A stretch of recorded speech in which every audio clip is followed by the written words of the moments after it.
Republicans, who for years held themselves as champions of free markets, embraced central planning in a new trade deal with China. The so-called Phase 1 Trade Deal (PDF) with China was released to the public and signed yesterday by U.S. President Donald Trump and Chinese Vice Premier Liu He.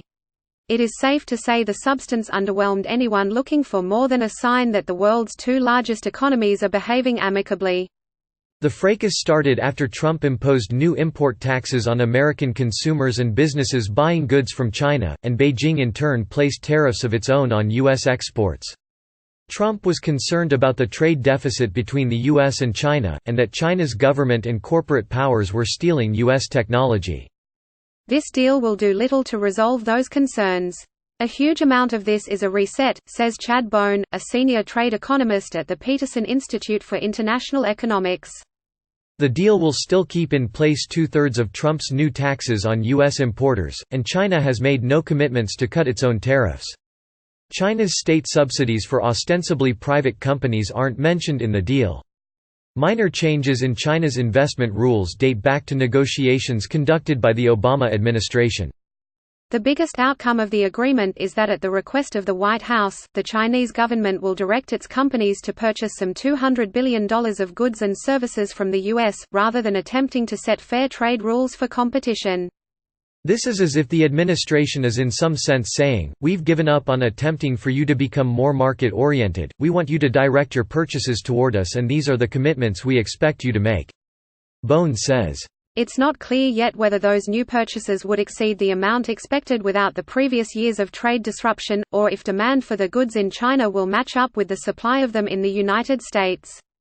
Trump's decision to buy into China's conception of state-planned trade is an anomaly. Since the U.S. and China re-established relations under President Nixon, a goal of the U.S. has been to push the state toward a more liberal economy and political system.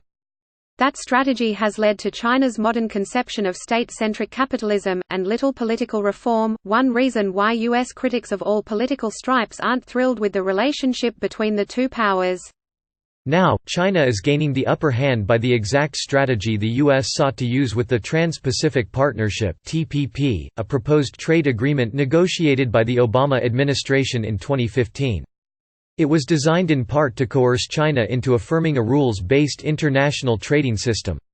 Instead, China has used the current trade dispute to force the U.S. into adopting its approach to state-planned trade.